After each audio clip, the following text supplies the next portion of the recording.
The broadcast is now starting. All attendees are in listen-only mode. TGIF face. How's everyone doing today? It's the final countdown to the NFP. No effing problem. Okay? Everyone doing okay? Hello, Tiana Riddle. Nice to meet you. Amir, Vince. Everyone have a decent week experiencing gravity and stock indices. Roberto and Rick. Raghu. Paul Franco, how are you? Great job you're doing, my man. Nitish. Anthony Higgins. Nice to meet you. Hope we're adding value. Yeah. Hope we're adding value to what you're trying to accomplish as a trader here. Good.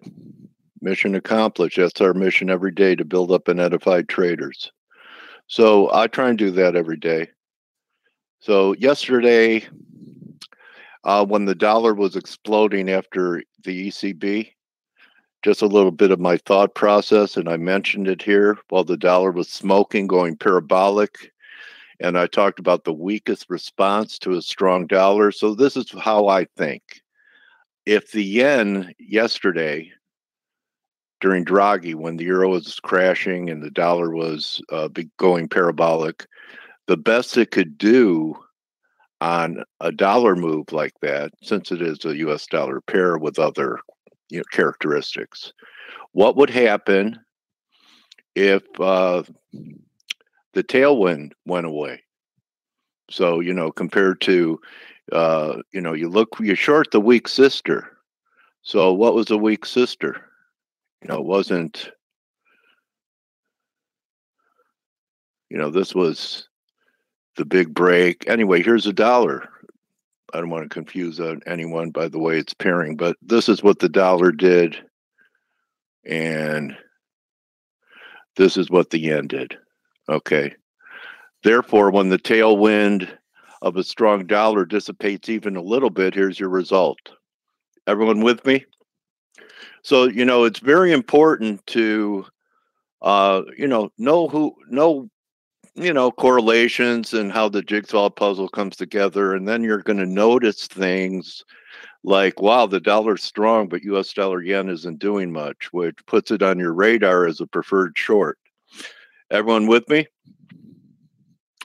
So you notice when something isn't doing what it normally should do, tells you what's going to happen when favorable conditions begin to dissipate.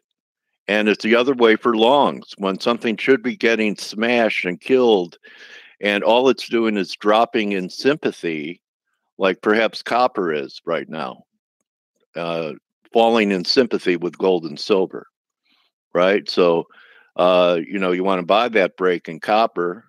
Sure, there's trades to the upside in gold. In fact, yesterday when gold was steady, I look at things like miners, they were all up.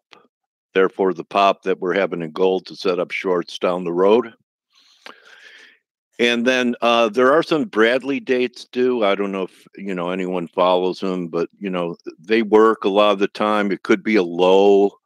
Bradley advocates will think this is the low of the move, and we're going to blow off. And you know what? I've begun to accept that anything. I have accepted it, that anything can happen. But look at the S&P. All the people that are bullish, especially since it took out the 200-day. And the week we're having this week is what I was looking for last week. So I was a week off, but it's happening here. And we'll see. It's going to take a major rally for the week to change, in my view. Major rally. And I would say NASDAQ needs to close 100 better. NASDAQ is on its weekly moving average. It's daily. It's taking it out. Okay. So this is the 7,000 level, was a big level I talked about. We're threatening it. So the only thing that would tell me, hey, you know what, this Bradley date is real, would be the 2-week off number is 70.80, and look how it held it here. And look what it bounced back to. and now we're down here. So if we start closing back above 70, 80, I won't have as much conviction as I have now. So you don't have to agree with me. I just want to make sure you understand the rationale, because, you don't want to just take trades blindly, even if they work. Yeah, it's nice. Maybe it drops some money into your account, but it's my belief, everyone who's here and is listening to us every day in face, that you guys really want to be self-directed. Okay. And if you become too dependent on anyone, how are you going to become self-directed? So it's important when you're hanging out and you're looking at other people's work is to dig into it and discover or learn the whys. Okay. Why? So that you have those whys in your toolkit. And one of the best ways, what I'm going to do now, right? One of the best ways is to become part of our community.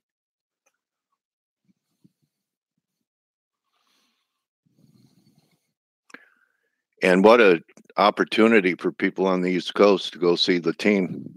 Steve and Greg is there, exploring America. I think he brought a friend, and I think there was some kind of headline in the New York Times. Two wild and crazy guys land in New York City.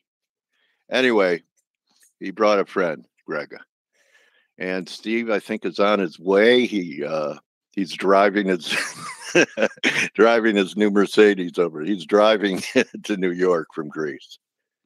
And hope everyone had a great week. We're working hard for you 24/6 with the best analysis and team concept on the net. The way to say thank you is to subscribe. I should have mood music. Okay. Well, I don't think we could have. Yeah, I guess we could have music, Zig. So it's going to be interesting to see what Blake is thinking here. I know he was a bit negative yen, and he's been short EG, and I think working Aussie yen and everything. So how are you today? I'm glad that it's Friday. How are you doing? I'm okay, buddy. I'm doing okay. Well, yeah, I'm actually, I was such a schmo. I covered my euro pound early yesterday after the ECB. I covered it just below 86, and I'm like, you know what? I'm just going to get out of it, knowing that these big Brexit votes are coming next week, and of course it drops like literally 50 pips after I get out of it, which is not a small chunk of change either, especially when you're dealing, in the size that I was dealing with, and it went where I thought it was going to go, and it's like, but I'm this, Blake, because I've been seeing on Skype, your wife isn't feeling good. I think the kids, you guys have been passing something around in the house. Yeah, doesn't that affect you when you're, being a caregiver? You're probably, taking care of everyone, bringing them soup and stuff. Doesn't it affect you a little bit when you're trading, when you have things like that happening at home? Well, I bought the dollar max yesterday at 40 when it broke out above 40. Yeah. I got out at 47 because we were up near these highs, and I took a nice chunk of money out of it. And I'm like, I don't want to sit in this while I drive my son to the doctor's office. And then it went from 47 to 60. So did it affect me? Yeah. It hit my pocketbook pretty good. So what probably was a, $70 copay doctor trip ended up being like, Yeah, I know. Don't even say it. Yeah, let it go. Yeah. So, but I just a point for other people that, it's hard to, at times have that kind of, market pressure on you when you have personal pressure on you. Yeah, it's not a. By the way, the crude oil is getting smashed too. We're below 55.50 here. It is a lot of pressure, and but it happens. It's part of life. I mean, the thing about the markets, and you know, and I live in a more challenging time zone than I'd say a lot of people. If you're in Europe, it's I think a little easier. It just kind of depends where you're at and what your life is like. And you know, I can't complain a whole lot, but yeah, if things go down in around my home, and kids have to go to school, and people have to go to sports, and you know, life has to go on, and I work from home, it sometimes can be challenging, and but I don't want to ignore the fact that I'm not out digging trenches out in the desert. So you know, it's not you know, it's not like I have a bad job. It's just, yeah, there are certain things that definitely affect my life and what I do. So a couple of things that we need to discuss ahead of today's jobs report, which, by the way, since Steve is traveling, and I don't want to leave Stelios, Andre, and yourself alone through the numbers. I'll be here through the numbers. Okay. But the euro, and then I'll pass it over to Andre, who's got a good look on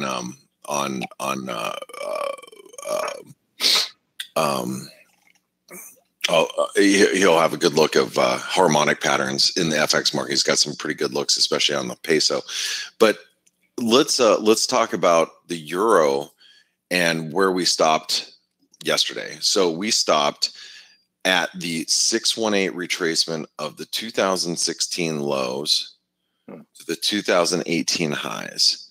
So even though we hit a new trend low and we broke out of this range, and if you didn't read if you're obviously if you're a ForexAnalytix subscriber, you know about this, but even if you weren't, I blogged about it yesterday.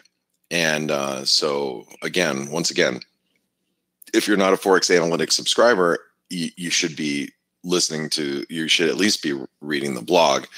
Well, you can get at least one idea versus, you know, you might not get, 30 ideas a day of things that are moving, but you might at least get one. So the euro dollar hit off the 618 and we have bounced. Now, this is going to be pretty important going into today. There are some economists that are expecting a pretty weak number today. So, if we're looking for 180,000 jobs, U.S. employment, 180,000. I think Bloomberg probably has it right around the same. Bloomberg has 180,000 jobs right here. You can see there. So if that number comes in, weak, and we print, 150,000 jobs, 130,000 jobs. There's a risk that the euro dollar reverses here and we bounce back into this range, which does a couple of things. First and foremost, we get a false breakdown, and that's I don't want a false breakdown. All I want is us to move out of these ranges. That's I'm really hoping for the euro to go to 110 now. It's not, and I could care less. I could care less if the euro is going to 116 or 110. I just wanted to go somewhere. I'm pretty agnostic as far as, which direction that the market's going at this point, because I really could argue several different points. So I don't care so much. I just want us to move. The flip side to that is if we post a good number, which, a lot of people could argue that maybe the numbers are fudged a little bit, whatever. If we have a good number, maybe the euro does move lower, but it doesn't make sense. I do actually think that the numbers are probably going to reflect a pretty good, pretty decent number today. But again, if it's weak, the euro could give us this false breakdown, and the next thing you know, we're trading back in the range, and that's what I don't want to happen. I want to see us have a relatively decent number. 150 to 180 would be a decent number to see. Now, this is 127% extension of this last move higher. It is the 618 retracement of the long-term chart. So that's what makes this level right now super duper important. Right here, 111.80 roughly. Okay, that's going to be a really important number. The cable's been a little volatile this morning. And just keep in mind we have several key votes coming in next week, so you got to be very careful here about trading the pound. That's why I've gone hands off in the cable, and even the euro pound. I'm tempted to short the euro pound because it's still below 86 up here, but at the same time, I'd like to kind of see where we close by the end of today. The Aussie's weak. Now, I'm surprised that we held above 70 cents. The Chinese trade balance numbers were weak, and I'm surprised the Aussie is holding up. I think anybody who's bullish the Aussie is desperately trying to hold the Aussie above 70 cents, because if we break below 70 cents, the risk of us slumping back towards 68 cents, I think, is quite high. So, the Aussie is still, it's making its way lower.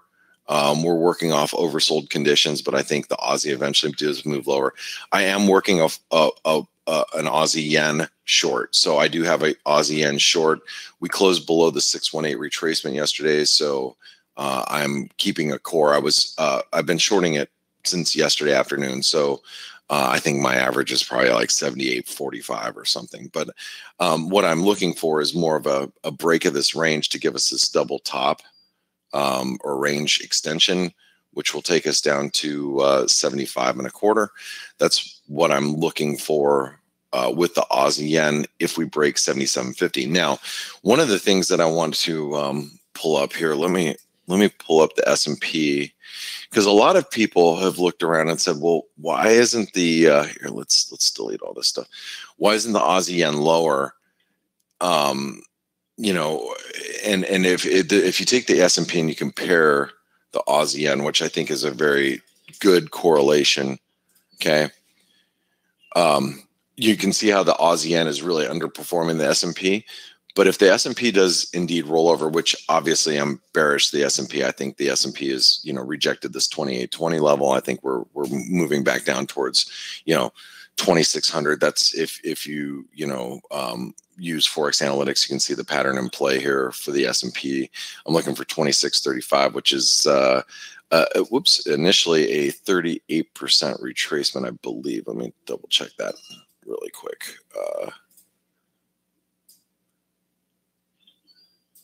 Yes, the 38% retracement. If the S&P retraces down to 2635 or 2636 here, then the Aussie yen should trade a lot lower as well. Now, obviously, I think we can, have the potential of going even lower than that. I'm just talking initial targets here. But then I think the Aussie yen eventually rolls over. So that's what I'm looking for with the Aussie yen, and that's why I'm on the short side of it. Okay, because I am looking for the eventual breakdown below this range low and to extend us lower. Now let's go a couple other pairs really quick. Maybe it eats into the flash crash candle, Blake. That'd be nice, huh? What's that? Maybe it eats into the flash crash candle. Yeah. It might. I mean, because what's really there? It traded there for a second. It's not like it was a big accumulation area. Yeah, and a lot of times when you get these spikes like this, it's not uncommon for us to revisit these levels. It's not. Okay. This seems like a logical point. Now, does that mean we're going there today or tomorrow? No, of course not. I think over time, that's not that wouldn't be uncommon for us to go back and see, the 70s. Was it really a low? Yeah. Was it really a low? Just to retest those prices. So I think it is possible, especially, the S&P is looking weaker. It looks like we're rolling over. S&P could pull back here. It looks like the Aussie yen could also take it in the chin. So that's why I'm working a core position right now in the Aussie yen. It seems like a little bit more safer for me, a little bit more safer place to be versus the euro pound, which, although I think the euro pound is technically broken, there's so many things happening this next week. It's like, I don't don't think I really want the exposure. Let me grab a couple other pairs really quick. Here's the Kiwi. Kiwi's in this triangle. We are pivoting off the 200-day moving average. And we got a pretty nice bounce on the Kiwi right now as it stands. I'm a little hesitant about trading the Kiwi while we're, in this triangle range. I guess you can call it like that. Just kind of, nervous trading it. The dollar Canadian, still very bullish, the dollar CAD. Now we do have Canadian data as well. So if you see the Canadian employment is expected to come out, we're basically expected a flat number. But the dollar Canadian, I think, is at risk of still going higher. A lot of people are trying to fade this move. A lot of people are trying to, get short the dollar Canadian while it's up here. And I understand that we're at 161% extension, and we're probably a little overbought intraday, but this thing has been a juggernaut to the upside, and we have this really big channel, and and with the dollar breaking higher, a lot of people are saying, well, the dollar is breaking higher against everything, and dollar Canadian didn't move higher, but the dollar CAD, for argument's sake, is really just all it's doing is it's consolidating its gains. It's just catching its breath, and we have still some overbought conditions here. I would rather buy the dollar Canadian on dip. I don't have dollar Canadian right now. I'd love to get long at 134 if possible. If we can have a weak U.S. number and a little bit stronger Canadian number, a dip down to 134 would be welcome in my book to be on the long side. So we'll see what happens with the dollar Canadian. We are closing in on the 161% extension. It's hard to, it's in a situation where I go, all right, it's too overbought to be long, but it's too strong to be short. So that argues at this point in time, no sense in trying to fade it. Right now, for me, I'd just rather buy dips, and if I can't get a dip, then I'm not buying it, but I'm not shorting it either. It's in too much of there's too much bullish momentum here at this point. Dollar Max, we have a nice bull flag pattern developing. This is a big breakout, guys, big breakout. We're stalled around the 38% longer term, but we continue to get some risk aversion. Emerging market currencies should continue to underperform. So bull flag pattern will probably take us closer to 20 over time. So I've been playing the dollar max to the long side. Even this morning, I bought and sold a little bit. I didn't even tell the chat room about it. It's just kind of a small position, just kind of scalping around. Because I bought it at 53 this morning when we dipped below these lows, and then I sold it at like 56. I just kind of played it long down here and sold it up here because I can clearly see we're in a bull flag pattern. I did send out the chart for ForexAnalytix, but I'm just kind of scalping around. I'll let Stelios talk about the U.S. dollar Norwegian krona, but the U.S. dollar Japanese yen, really, with yields coming down, and Coach, we talked about this. You got bonds moving higher. Okay, look at the bond market. Yep, just a complete reversal. Bonds are ripping, yields are dropping. Dollar yen is starting to follow suit. Then you have stocks under pressure too. So the dollar yen. The dollar yen, you can see right there, probing some pretty good support here, but the dollar yen is at risk, I think, of moving a bit lower. And a weak number, 120,000 jobs, 150,000 jobs, 140,000 jobs created. Dollar yen could slump again. So I would be very careful about being on the long side of the dollar yen at this point, ahead of these numbers. Now, Stelios should be here. Good morning, Stelios. Good morning. Hello. So, Stelios, can we get a little update on Theresa May? Why the pound is selling off this morning? You got any flavor on that? Yes, she has been speaking today and answering questions from journalists. And she has been continuing with her Project Fear rhetoric. You know, any deal other than mine is not a good thing. And I'll just mention a couple of quotes she said, and, you know, they're pretty punchy. She said, and I quote, "No one knows what will happen if lawmakers reject my deal," which is, it's quite a strong thing to say. You should be making plans for any alternative. She said the only certainty would be ongoing uncertainty, and also that the Brexit delay could lead to a second referendum. And also, finally, she did say Brexit may never happen at all if MPs reject my deal. So it's pretty strong words, and like I said before, it's this trying to put fear into people to at least I read it this way, into going along with her deal, which for the moment looks like it's not going to be voted. So this is what she's trying to do, and and Sterling doesn't like it that much today. So. So what do you think is going to happen here? What do you going into just a quick 2-minute? What do you think is going to happen going into next week? You got three important votes. Yeah. I think the first vote is going to be rejected. I mean, there's nothing new, and it was rejected. This is her plan. Yes, it's her plan on Tuesday, and there's nothing new. Unless there's something new, I think there's no way this is going through. So then the next vote is going to be a vote to allow a no-deal Brexit to happen. I personally don't think MPs want to be responsible for something like that, so they're going to not vote for that. Even the ones who want to leave and who don't like May's deal, I think it's going to be very difficult for somebody to put the name down to saying yes, let's have a no deal and see what happens with with nothing behind.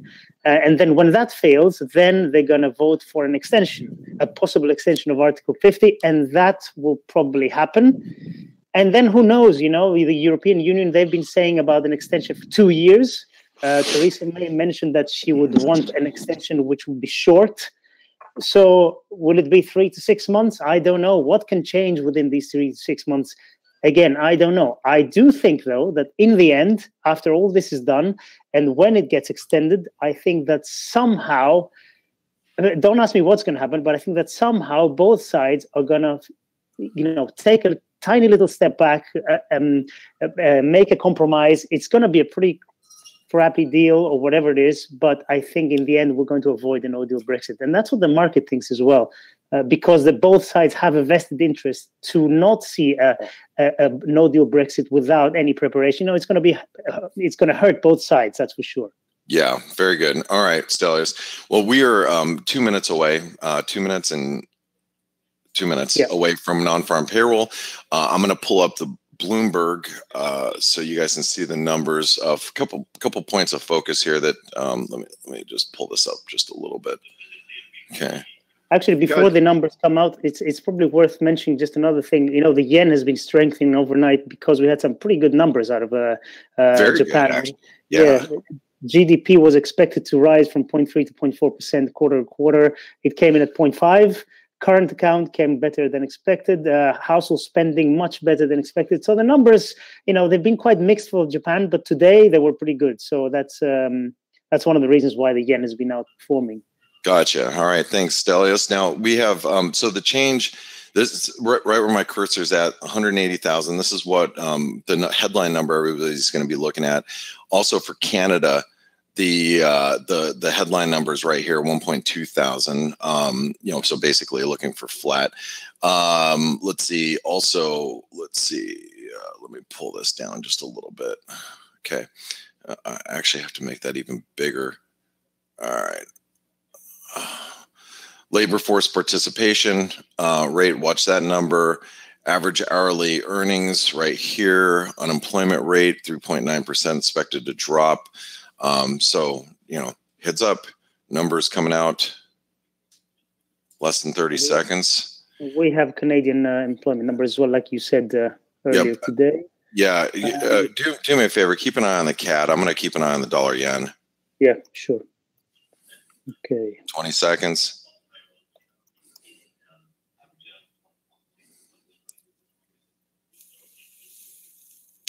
All right. Here we go.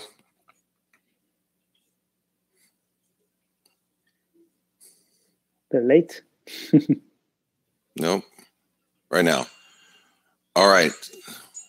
Wow. Oh, 20K. 20,000. Holy Moses.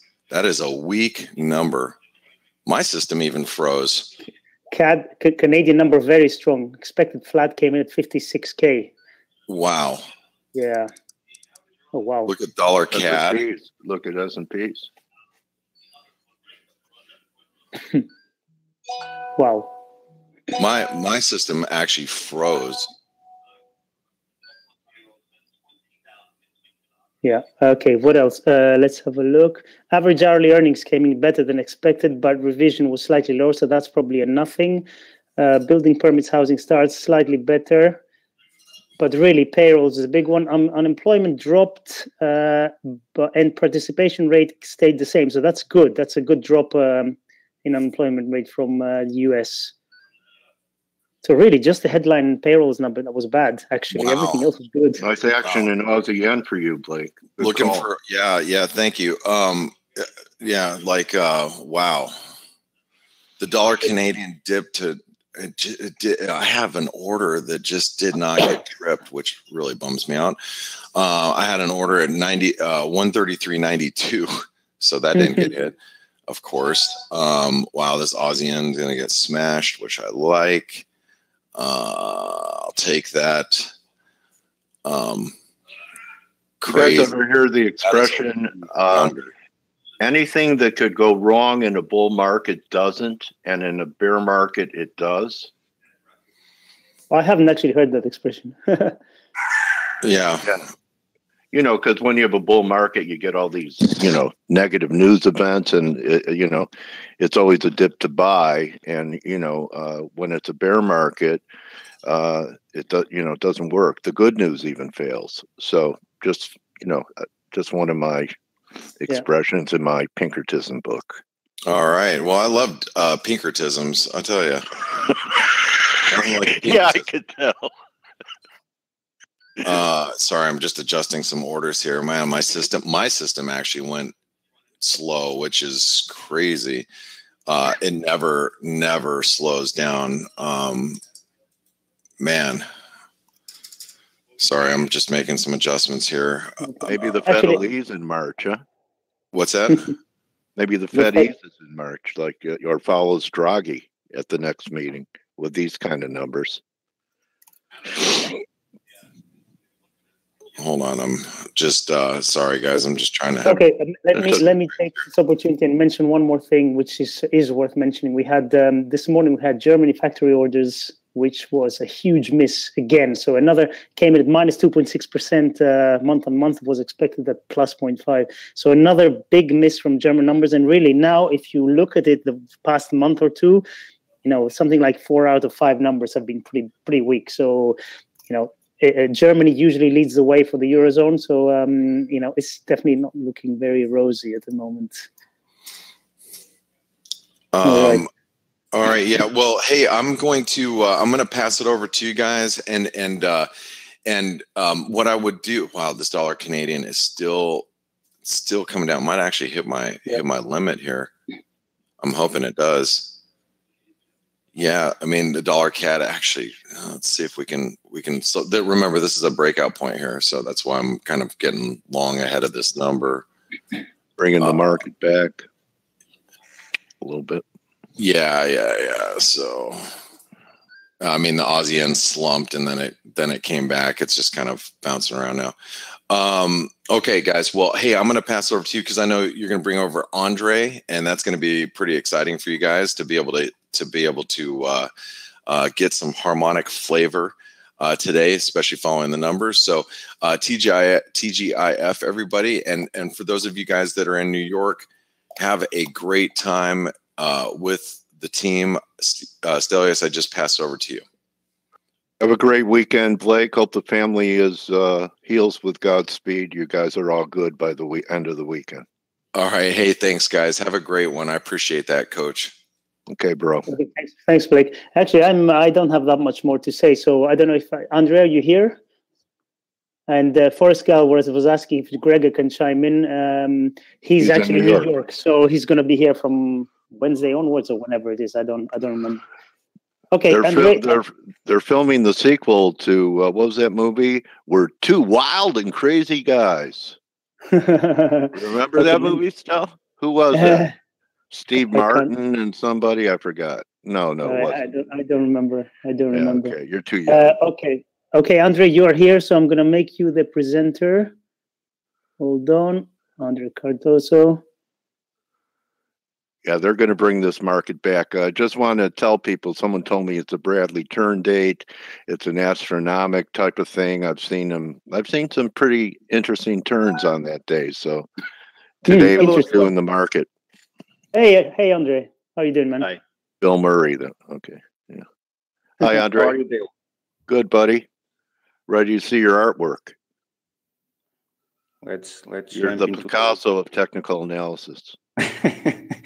Let's try. Let's start with S&P because I was following that specifically moments ago during the news event. So this is we are now trading below the weekly resistance and the daily resistance, as we can see here. I published this chart as soon as the market starts to approach this level, and we are trading. Well, the pattern actually it has completed at 88% retracement. It has printed a few points above, and I still expecting at least a 38% retracement for S&P 500. So that will put the price at 26, 27. Eventually, it will find some pressure to the 200 moving average, crossing from or approaching from below. I will not be surprised to see, as I said, so the 38% retracement, previous structure support level. We can see this level acting as actually strong support previously also. So I can see the price finding some pressure at these levels for S&P. Let's jump into. I want to share that Mexican peso chart with you because I remember when you asked me last week if I study a lot this behavior, if I spend a lot of time identifying this behavior, and as I said before, so I spent at least the last 5-6 years following this specific pattern, and as we can see here, it's a perfect 26-18 trade setup. I want to give sequence to this chart with Dixie chart on a daily time frame, but I will go there in a minute. So what we have here is a technical double bottom, as mentioned before, a broken neck, a resistance above the neck, and a pullback to the golden Fibonacci level, the 61.8 retracement. This is the bullish 26-18 trade setup, and we use by default a symmetrical behavior from the bottom to the next resistance above, projected from the golden Fibonacci level. So that will put the price approaching, as we can see here, the 200 moving average. We're still inside this ascending structure. I will not be surprised to see some relief here. We are trading just a few points above the weekly resistance. I will not be surprised to see the price trying to find some support at this previous resistance level and then a trend continuation above. So now I want to jump into to Dixie on a daily time frame to show you the previous market behavior for this specific pattern. So, and for that we need to go back on a daily, as I said, and we need to go back down to the previous major support level. So I have also those arrows there, just as an indicator for us. So this is the similar behavior that we have now on Mexican peso. So this is a 26-18 trade setup. We have a double bottom followed by a broken neck, validating the pattern as a potential reversal behavior. And as soon as the pattern finds a resistance, it has started to fall, and it has found resistance, it has found support at the golden Fib level. So from here, an extension above, and we see the price trading the 261.8, the 261.8 extension above the neck zone. So if we take this similar behavior for Mexican peso, if you consider that a similar behavior as on Dixie, I will not be surprised to see later Mexican peso trading or searching for those fibs above. For that to happen, I believe we need to wipe out this previous structure support level. Let's say the 150%, 141% extension. Trading above this level will increase that probability. For now, as I said, I see this ascending structure developing. I will not be surprised to see some relief from here, retesting this weekly support, weekly resistance now as a support, and later, eventually the price will search for those Fibonacci levels above, retesting the highs. So this is a nice introduction to the 2618 trade setup. I published a few patterns in other instruments also, but this one is working very, very well. Now we have a few other, and let's go back on Dixie again, just to show you my view here. Let me go into a 12 hours time frame chart. I was expecting this previous structure support to act as a resistance, and it has failed, as we can see here. Actually, I need to decrease my time frame a little bit. Let's go into a 4 hours time frame. We can see here the 168 extension acting as potential support level. The market has printed this kind of a double bottom, or actually a 3 drives almost. No, I believe we can consider this as a 3 drives pattern. And then the market has bounced from this level. So I was expecting the 224 extension to act as potential resistance level. And if that fails, obviously we will see the price trading higher above this level. Previous daily resistance, it's now positioned above. And well, we have at this point we have no specific harmonics on Dixie. Actually, not only on Dixie, we have nothing very specific. In general, we have just a few couple of charts that's still developing, and some fib extensions above yesterday's high where it could go to, Andre. I'm sorry, Dale, can you repeat? You have fib extensions above yesterday's high where it could go to, the Dixie? In terms of harmonics, we don't have a specific one. At this point, we don't have a specific one. We have a kind of, but it's not an harmonic pattern because it fails the specific criteria. Okay. In terms I just of wanted to make one point on the 3 drive. I saw you mentioned it. Here? I want to make sure. Are you a golfer? No. Okay. Anyway, for guys that are golfers, 3 drives are not 2 mulligans, and then you get to tee off again. Yeah. All right. Everyone know that? Give me a Y if you know that. So you can't go up to the tee and say, "Well, I might hit a 3 drive, not 3 driver," where you get 2 practice shots and the 3rd one counts. Yeah. Okay. All right, buddy. So based on what we have at this point, let me just curiosity. Let me just measure this extension below, and let me try to identify. So the market has failed the 168 extension below. So the market stays between the 141, 150%. Though, so actually, there's no criteria in terms of Fibonacci's. I have no decent criteria to say to you, okay, the market will trade the 113 or the 161.8 extension. At this point, I have no clear picture for Dixie. As I said, I was expecting this previous structure resistance to act. It has failed, and now I need to wait for the market to develop and to try to identify the next pattern to try to take advantage from it. But at this point, we have no clear idea. Not only for Dixie, but also for euro versus dollar. In a similar situation. I can jump into metals. Let's check gold and silver. As mentioned before by Steve, I believe earlier, the market has reacted very well from this 88% retracement. This is the default BAT pattern completion point. So the market here has synced from there, and it has failed, at least until now, the market has failed to achieve the default 38% retracement for the pattern. And we see the market starting to bounce from here and starting to recover above this previous ascending structure. So the market has violated that structure. It has printed this ascending structure above another 3 drives pattern, and then the market has found some support at this trend line, this previous structure support.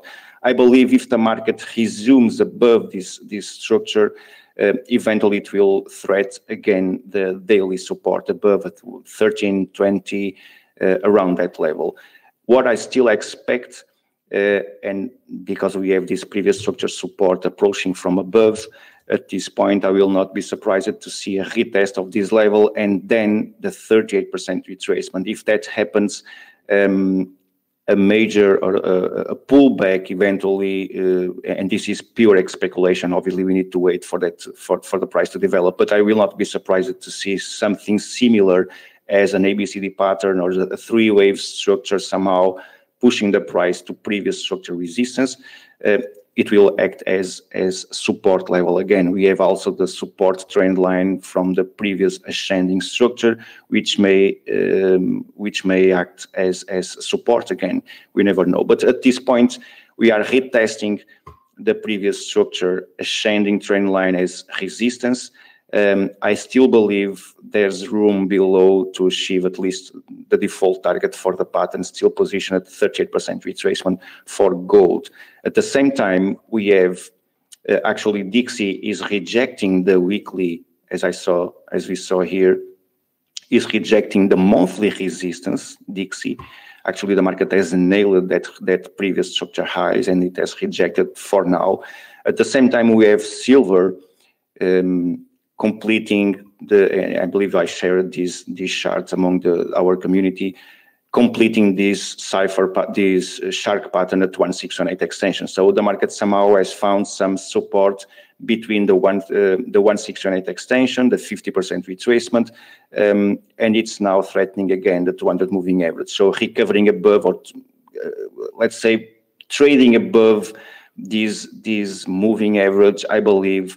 The price will search for the default target at 50% retracement. We have also previous structure support a few points below. So let's say a minimum of 38% retracement is expected for silver from here. If that happens, obviously, and if followed by gold, obviously we will see gold trading above that structure that I showed you before, and this is silver. S&P, I show you S&P already, yes. I believe. Yeah. Mexican peso. We have also pound versus New Zealand, which I still expect a new high on pound versus New Zealand to complete this sharp pattern at 1618 extension. So at this point, somehow the market must find some support at this level. If that fails, obviously the pattern will no longer. It will no longer be possible to form the pattern, and we need to search for other motives or other patterns, and the price needs to develop into those. So at this point, I still believe there's a possibility to form the pattern at 1618 extension, which will put the price at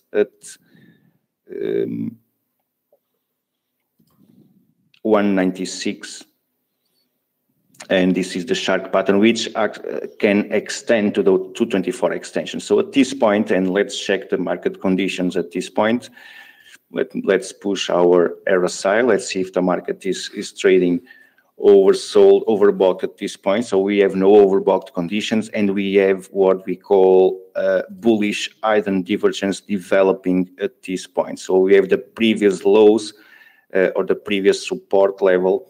Here, it's the fractal support level, the 4 hours fractal support. Synced with the RSI, it's this low here, and we see the price already trading below that level on RSI. Actually, the indicator is already printing new lows, and the price is rejecting at the 200 moving average. It's rejecting to trade lower. So at this point, we have some signs of bullish hidden divergence, which suggests more bullish upside momentum or more bullish momentum from here. Obviously, if that fails and if the market violates this previous structure support, it will increase probabilities to trade even lower. At this point, I'm still expecting a new high, at least to form this shark pattern a few points above the golden fib, but the 61H retracement, previous structure support also. Pound versus Aussie, similar, completed. A second top. I'm not sure if eventually that will depend on cable also, but it may print a new high and print a 3 drives above, but we are trading what we call the confluence between the 88% retracement and the 127 extension. This is the default bearish Gartley pattern, which by default will search for the 38% retracement, also previous structure resistance level. It will turn it into a support if that happens. So considering the Gartley pattern, we need always to respect the previous structure highs for those harmonics. So the price still respecting these previous highs. So the probability to achieve those default targets still present in this pound versus Aussie. We have also euro versus pound, which has completed another shark pattern. But now we are rejecting the 224 extension and the completion point. So I need the price clearly trading above this Fibonacci level. But the pattern was printed at that fib. Somehow we can face this as a double bottom eventually. And obviously this fractal is our next zone. Trading above this next zone will increase probabilities to trade even higher. And if that happens, the market needs to find some resistance at some point, and it will need to pull back. And always the same. The theory is always the pattern is always the same. So we need a breakout of the neck.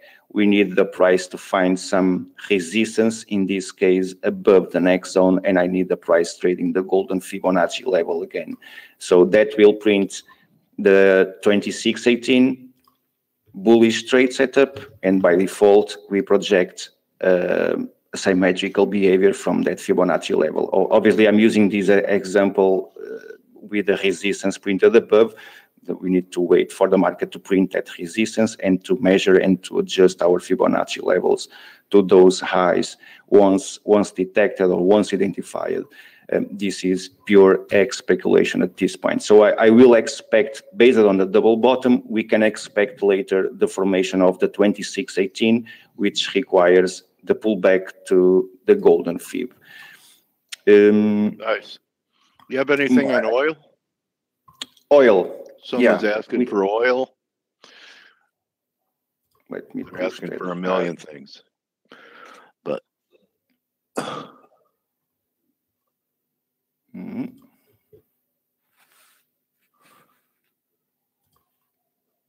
Breaking down.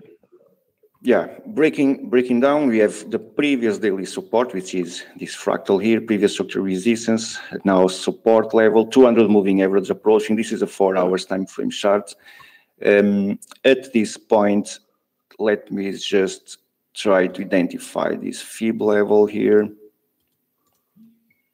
So this is analysis on the fly, guys. This is analysis on the fly. Yeah. Only Let's pros try can do that. There's one eventual based on the most recent fibs and criterias. If we search for the 127 extension,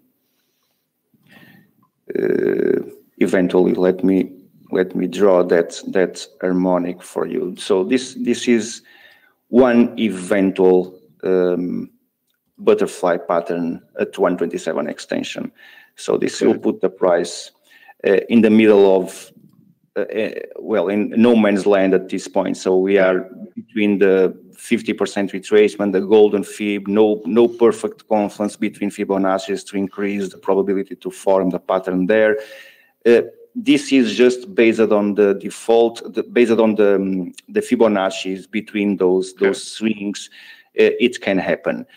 We can also see this developing into a major bat pattern below at 88% retracement. But there's no clear, at least for now, there's no clear idea. Yeah, there's no clear idea. What would the major bat look like if we had a major bat? What would that? Can you repeat, Bill? I'm sorry. Oh, what would a major bat pattern in crude look like if it ends up developing like that? Okay.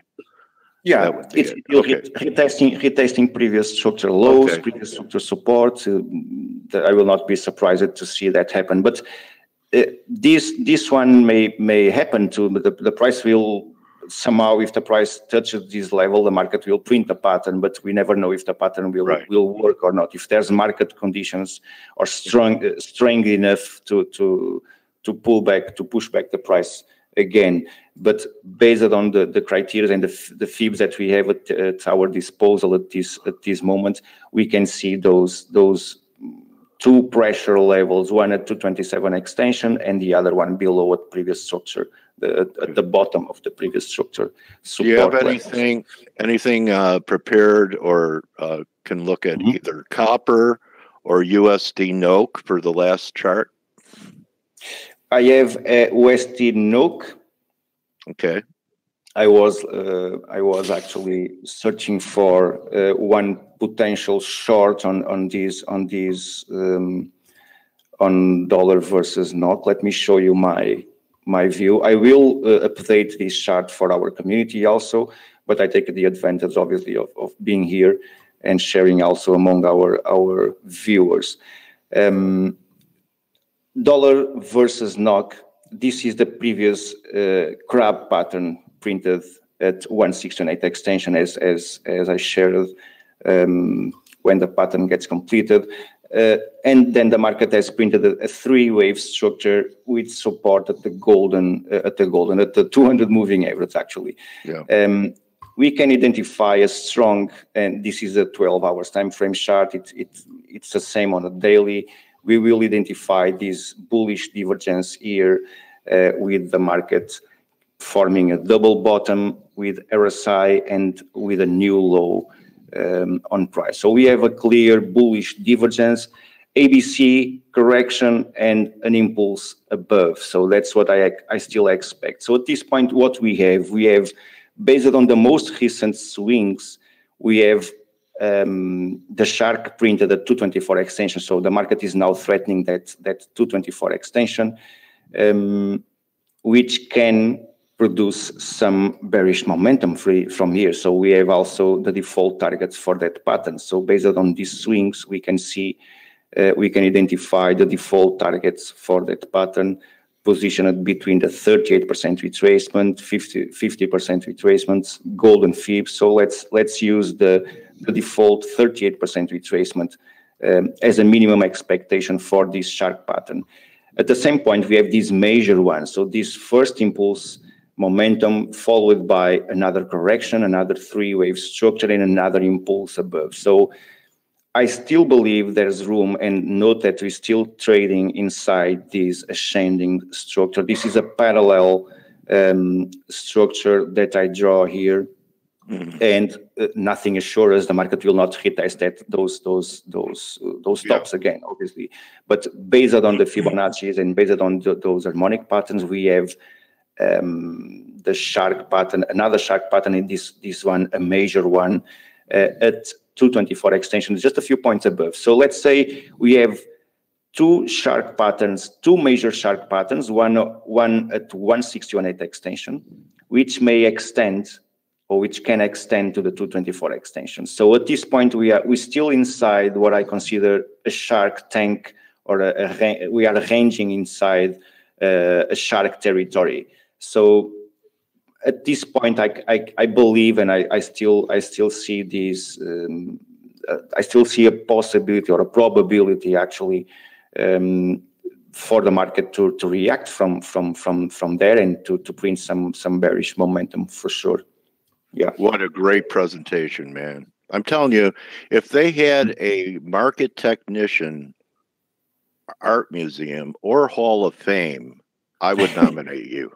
Thank you very much, Dale. You know, you should your charts don't belong on a screen; they belong in a gallery, Andre. All right. Well, Anyway, I believe it's similar to everyone who trades the market on a specific technical approach. So if you develop that approach and that technical analysis, you may end developing also your artistic artwork around it. So you get to vent your creativity.